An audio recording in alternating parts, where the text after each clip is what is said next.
Hello, everyone. Hi, this is Yvonne coming to you from my kitchen table.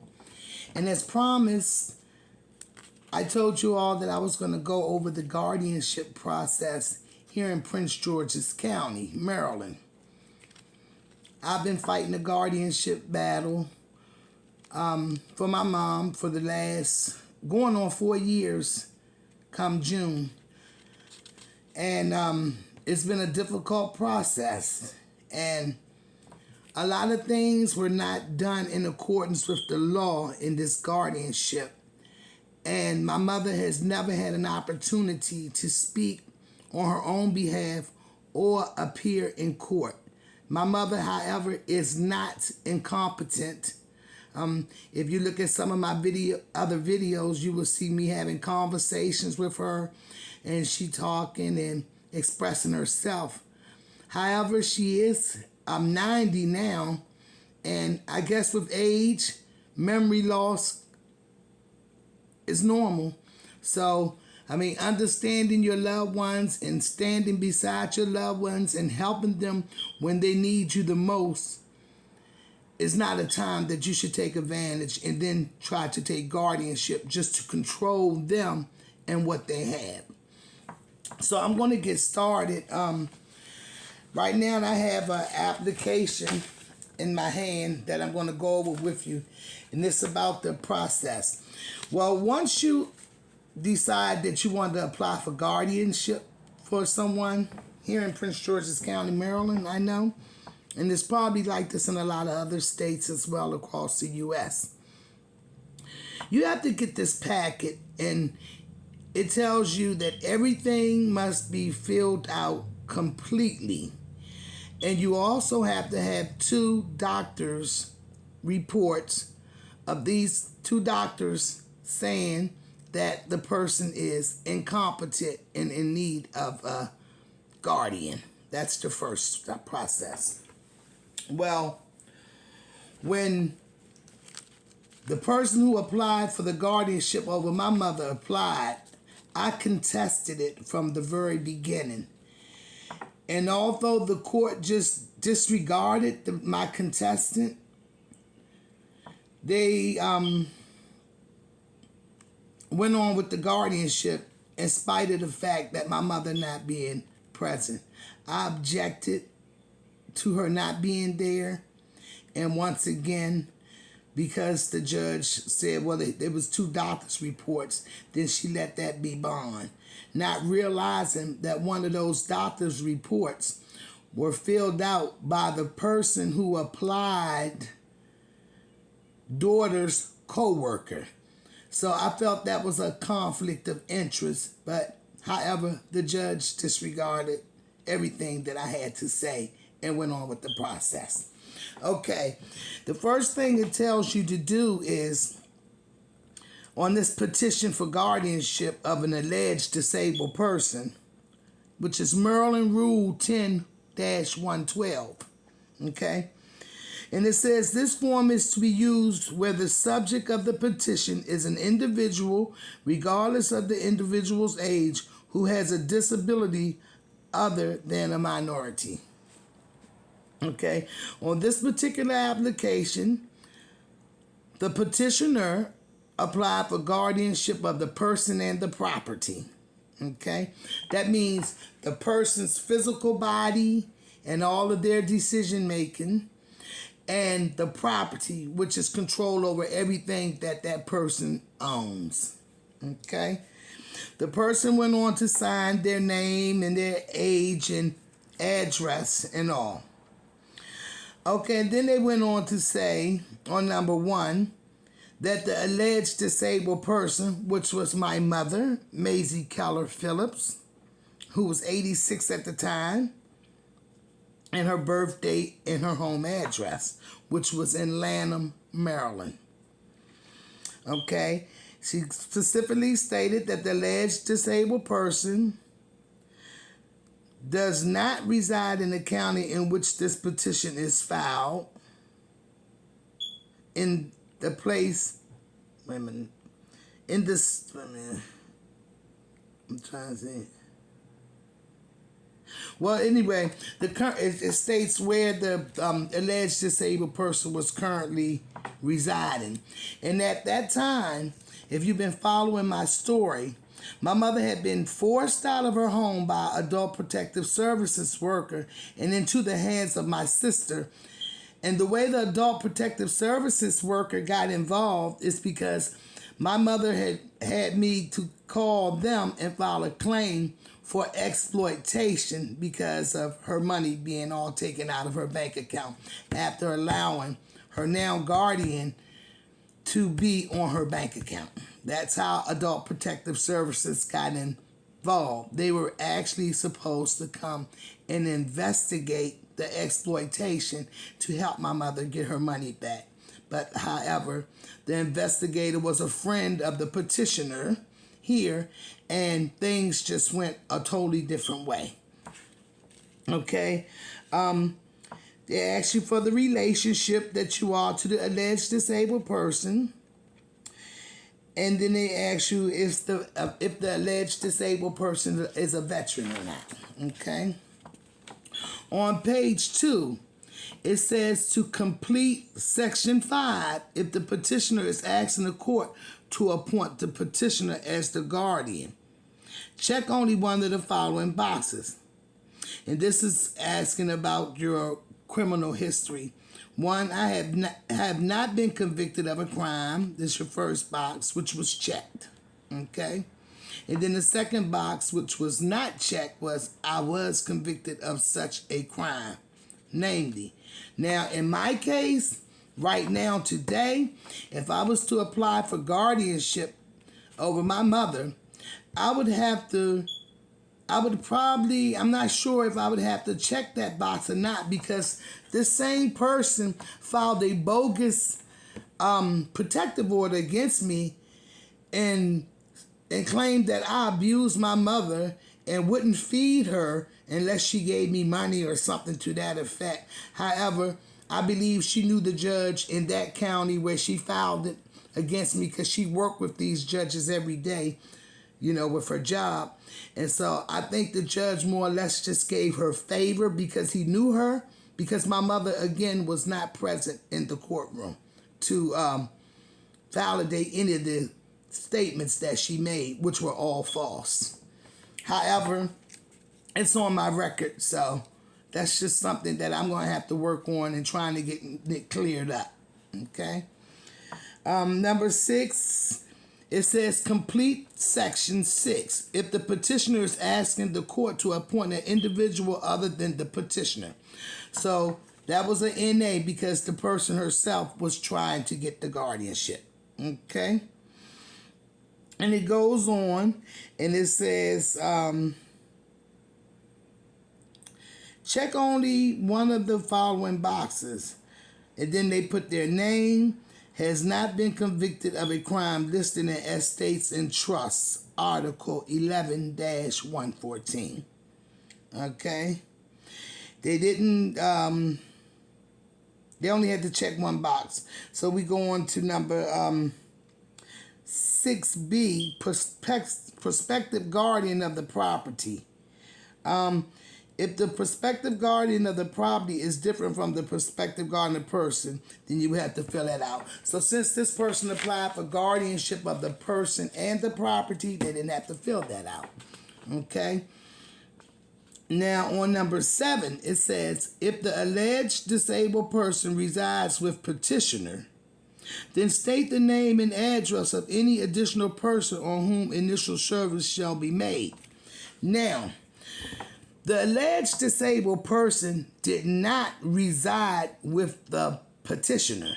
As I told you, Adult Protective Service investigator Amsel Bagali of the Prince George's County Adult Protective Services Division, however, took it upon herself to remove my mother out of her house. I didn't realize she was working in collusion with the petitioner and that they knew each other personally, because she came to do an investigation on an exploitation. And however, she decided to put my mother into my sister's hand and told her to go and file for guardianship. And I know that she did this because when I contacted her, finally I got in touch with her afterwards, and she said, well, go file guardianship. I'm like, my mother is not incompetent, so why would I go file guardianship? But she had already instructed my sister, so therefore my sister was a step ahead of me, and she had my mother. She would not let me see my mother. She held my mother in isolation.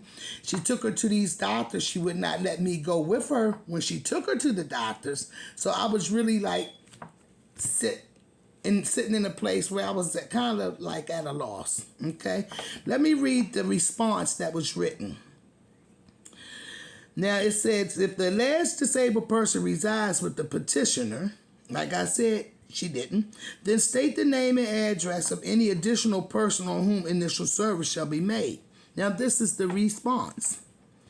Disabled person was living alone in a molded house in deplorable conditions. House was condemned by property standard inspector. Client currently residing by oldest daughter as placed by Adult Protective Services until further investigation. Let's stop right there. First of all, my mother has never lived alone. I'm from a family of 10 children.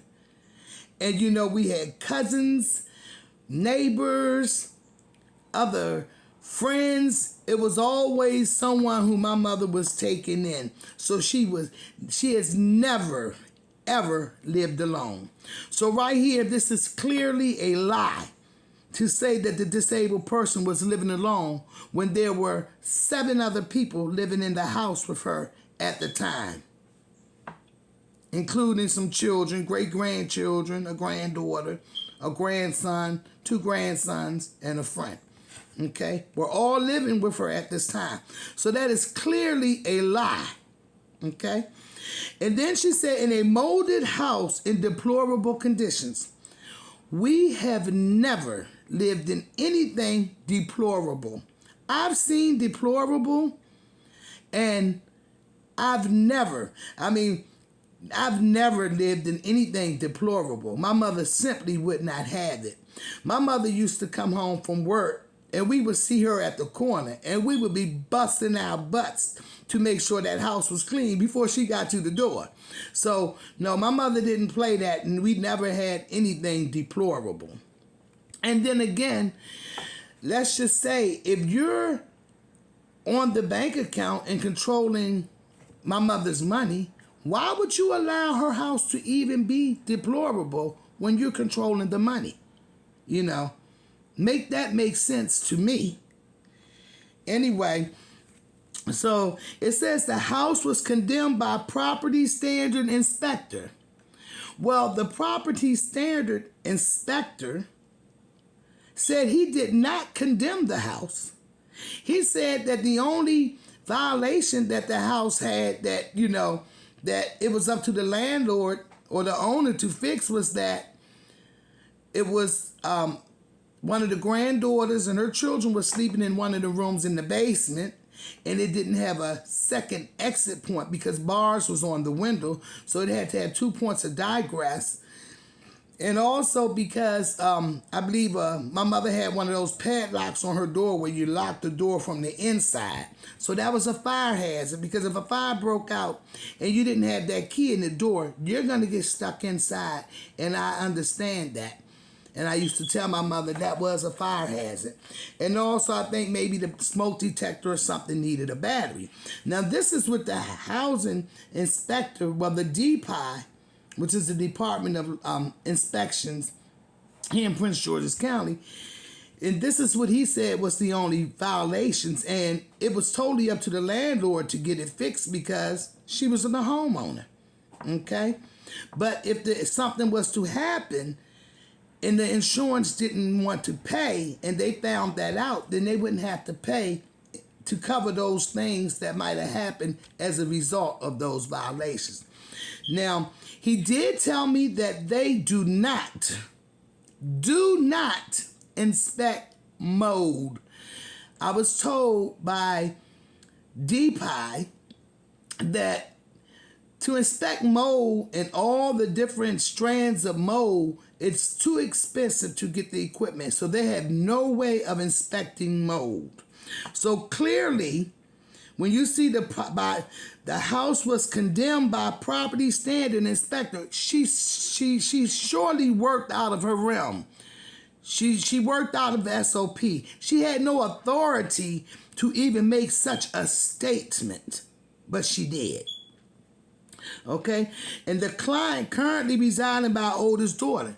No, my mother was calling me every day from my sister's house and saying, I'm ready to come home. I want to come home. Go over to my house and see what needs to be done because I'm ready to come home. Okay, and she never came home. Okay, like I said, she was kept away from me in isolation. This worker, this inspector with APS told my sister evidently to not let me see my mother because she knew that they had no right to hold my mother because at the time she was not under anybody's guardianship. I even spoke with my brother to question why my sister wasn't letting me see my mother. And he said because the adult protective, the inspector told her not to let you see her. Okay? Now, I've written this woman up and and she's still working there. So evidently it's just a big joke to the county officials all the way up to the governor's office because they had did absolutely nothing to this woman. And she is still helping to destroy families. Okay. She said, currently residing by oldest daughter as placed by Adult Protective Services. So there you have it. I told you the truth, as placed by this woman until further investigations. All she was supposed to be doing was investigating the exploitation. Go to the bank, see all my mother's money had been removed, find out where it had been moved to, participate in helping her get it back and settling that problem, okay? Now, on number 8, it says, the following is a list of the names, addresses, telephone numbers, and email addresses, if known, of all interested persons, according to Code, Estates, and Trust, Article 13-101. Okay? On this section, she wrote her name as well as all of my brothers and sisters. Okay? She didn't write any of the names of the people who were residing with my mother and who had been residing with my mother, one of my nephews, since birth. Okay? They asked for adult guardian, adult grandchildren, which she did not put, and she did put, and my mother has no siblings, okay? It says, any person holding power of attorney of the alleged disabled person. She put her name there. My mother clearly told this woman, if you recall back on the video when she told my mother that she had to go with my sister because she was her power of attorney. I told you my mother clearly told this woman, I don't have a power of attorney. And she told my mother, you don't know because you're incompetent. Well, my mother does know because I actually went to my mother with a power of attorney prior to all of this. My mother read it and she gave it back to me. And she said she's had 7 children, living children, and she refused to give any one of us power of attorney. She said if we can't work together, then we have to deal with it when she's dead and gone. So I know for a fact that my mother did not give anyone power of attorney. So again, this is a lie. And my mother has also written a statement stating that she never gave anyone power of attorney, which I presented to the judge, but it was still overlooked. And they did not ever bring my mother into the courtroom to verify this. And if you listen, I even have some videos, I probably haven't posted them, where my mother clearly states that she hasn't given anyone power of attorney and she doesn't have any intention on giving anyone power of attorney. It's just something that older people don't believe in doing. However, I did get a hold of the power of attorney eventually, and I showed it to my mother. and it was clearly forged signatures on it. And I noticed because I investigated the notary, and it was one of my sister's past co-workers. And the signatures were different. One of my other sister signed my mother's name. I know her handwriting from anywhere. And then it looked like my mother's signature on the very last page, which doesn't talk about the power of attorney, but she could have been fooled into signing something, thinking it was something to do with her bank account or something else. I'm not sure. But it was two different signatures. Okay, so no attorney, any other person having assumed responsibility for the alleged disabled person. She put NA. However, I was going to my mother's house every day. I rode with her in the ambulance when she had gotten sick one time. I was there with her for physical therapy appointments. My job, since I've been out on workers' comp for so long, was to go, get up, get dressed, and go to my mother's house every day, Monday through Friday, and care for my mother. I cooked, I cleaned, I did her hair, I helped her with her shower. I did whatever was necessary. But, however, my name is not here in this selection on this application. Okay? So it goes on, asking if any other people have interest in the property and any other person exercising control over the disabled person or the property. And she wrote NA again there. The next question, a person or agency eligible to serve as guardian of the person of the alleged disabled person. Choose A or B. Okay, she wrote NA. Neither one of those was checked because no agency was over top of my mother at the time. Okay? And it all said adult grandchildren and siblings need not to be listed unless there is no spouse and there are no parents or adult children. Okay.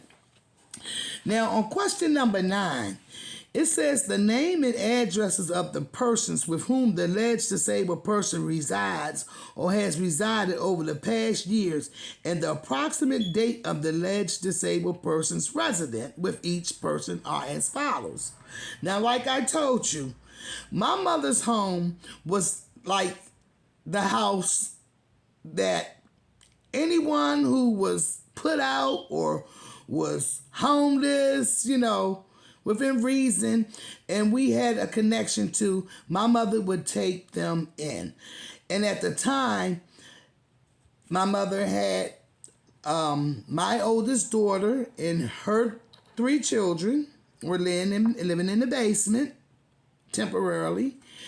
I had a nephew who had been there since his mother had died when he was a little teeny boy. So he's been there all his life. I have a son who was there. He was sort of in and out, And then it was a young lady who had previously stayed with me who I asked at the time when after I had the house renovated and my mother went back home, if she would just go there so that someone would be there with my mother at all times. This was before my daughter moved in. So on this application, the only person she listed was my nephew. She failed to write all the other people who had lived with my mother for the past 5 years. And trust and believe me, it was more than the ones that I just spoke on. It was more than that. I had nephews who lived there. We've had family friends who lived there. My mother had a big heart. And so when someone was in need, if she could help them, she would help them.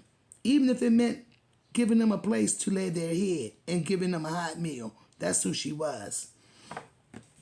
Number 10, a brief description of the alleged disability and how it affects the alleged disabled person's ability to function is as follows. Now on this, she just simply wrote dementia. If you look here, dementia. Dementia is not a description of a disability, okay? And she did not write how the dementia, if it was dementia, how was it affecting my mother? I mean, was she leaving pots on the stove burning? Was she wandering off in the streets? What did she do, or what does this dementia cause her to do to make someone think that she would need a guardian? It's nothing there because it was nothing. Okay? And dementia clearly is an incomplete answer, which should not have been accepted by, however, this Judge Cotton, she did. Okay? Number 11, guardianship of the person is sought because. Now, this is the reason why you tell the courts that you are seeking guardianship. And she put because Maisie Keller Phillips cannot make or communicate responsible decisions concerning health care, food, clothing, or shelter because of mental disability, disease, habitual drunkenness, addiction to drugs, or other addiction. State the relevant facts. She wrote, see doctor's report. Again, that is an incomplete answer. And as a matter of fact, it's not an answer at all. And it's no way it should have been accepted. Okay? You should have wrote down why, in your opinion, why you felt like it was necessary for this person to have your guardianship, which you failed to do. On B, because this is a two-part question, it says, describe the less restrictive alternatives that have been attempted and have failed. See Code, Estates, and Trust, Article 13705. Okay? And this Code 13705, with the less restrictive measures, you have to first try to solve the problem. So if you say it was dementia, then I would say that you would probably have to take that individual to see a neurologist. You would probably have to try to get them on some type of medication or therapy or something to help whatever their issue is. Okay? But due to the simple fact that my mother did not have an issue other than her memory being short, she wrote medication therapy for dementia, decision making for banking, medical, and unable to drive.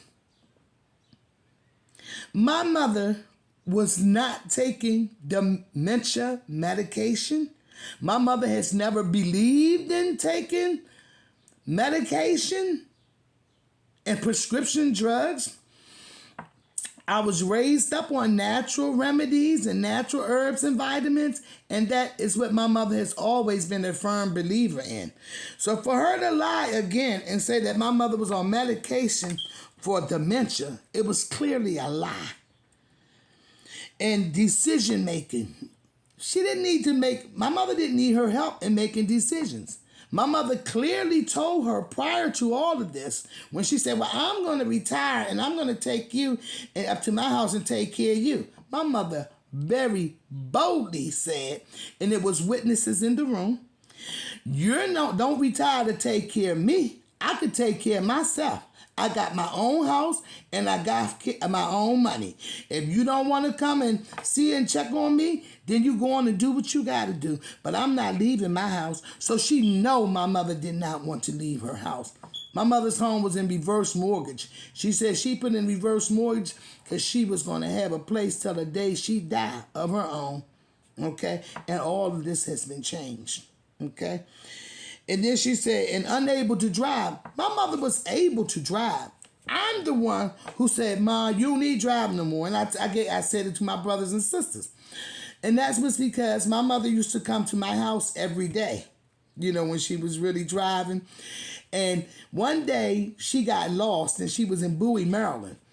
And she had bypassed her house. She evidently missed a turn. And she called me on her cell phone and she said, Vonnie, where am I? I was like, how am I supposed to know?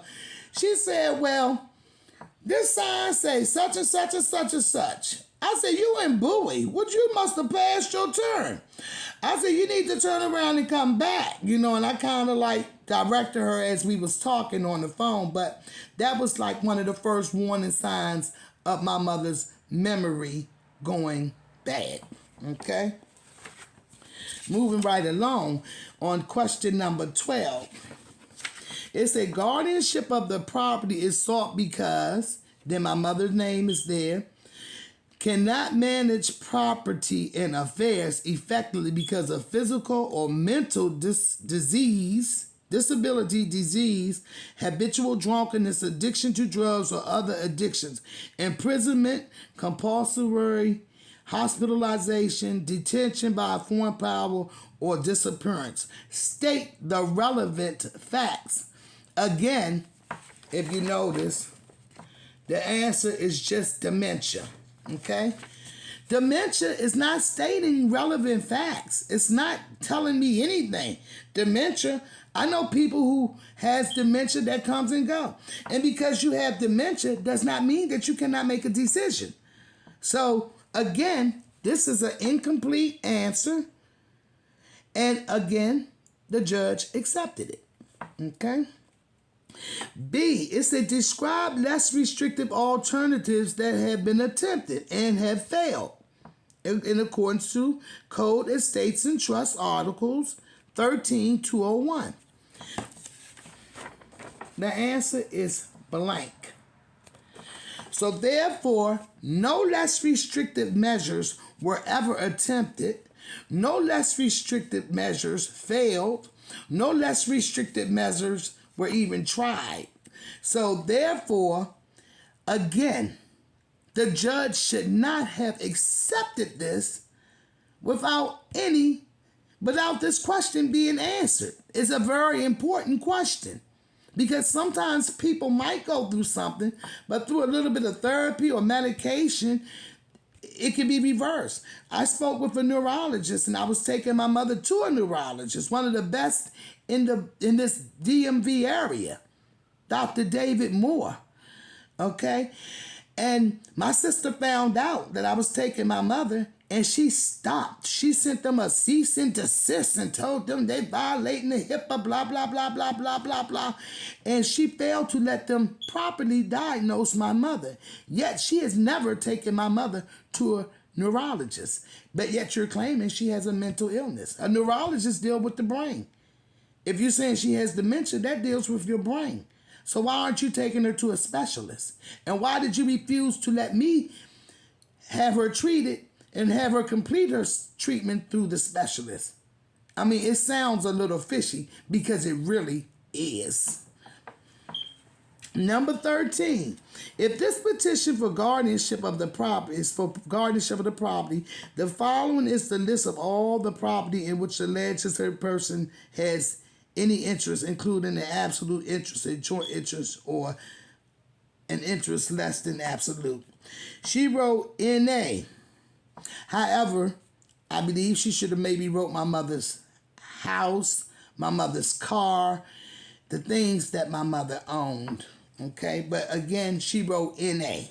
So again, that's an incomplete answer or a not completed answer.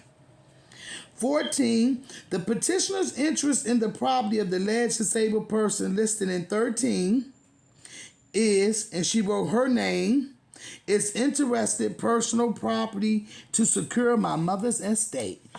How in the hell can you say you want to secure my mother's estate when you had the first opportunity and this judge granted you this guardianship, which she should have never done, and the first thing you have this man who the court appointed over my mother's property was to get rid of her house of 50 years and all the contents within it you thought was trash because you left it all there.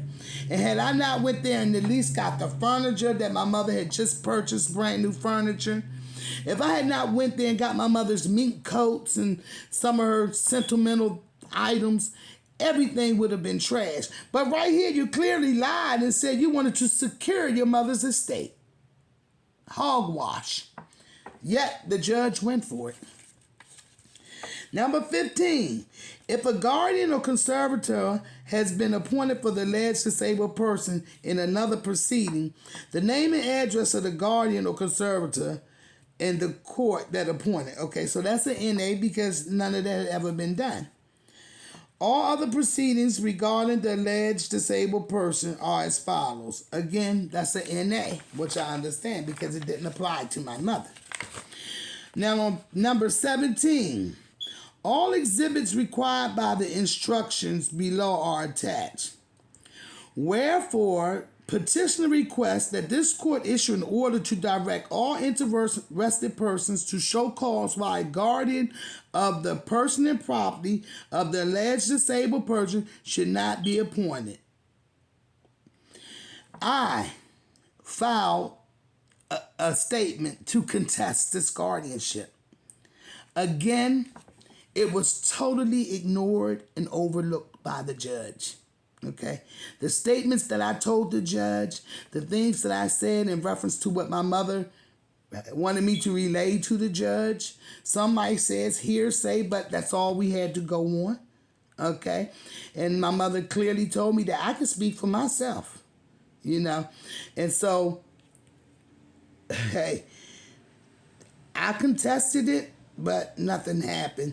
And then the petitioner, she signed it and dated it. And now this was dated on June the 22nd of 2018. Remember, my mother was removed by the adult protective service worker who was supposed to be starting an investigation for the exploitation that I filed on behalf of my mother. I filed that on like June the 3rd of 2018. She was supposed to have met me on June the 8th, which was a Friday. And again, she was supposed to have came out within 72 hours. She did not follow protocol there. That Friday, she did not show up on June the 8th. However, she showed up on June the 11th. And instead of meeting with me at my mother's house to start this investigation, which I had initiated, she met with my sister, who was petitioning, who I'm reading this petition to the court for guardianship. My sister got my mother in her control on June the 11th, 2018. By June the 22nd, she had taken my mother to 2 doctors and filled out this guardianship application to get possession of my mother. Okay, YouTube. I'm sorry. Okay, friends and all those listening. It's a lot more to the story. I don't want to prolong it and drag it out to make it too long to make people lose interest. But that's the first part of the story in reference to the guardianship application. My next video is going to be with the doctor's report. All right, thank you. God bless you all. And hopefully I can help somebody along the way so that my living will not be in vain. God bless you all.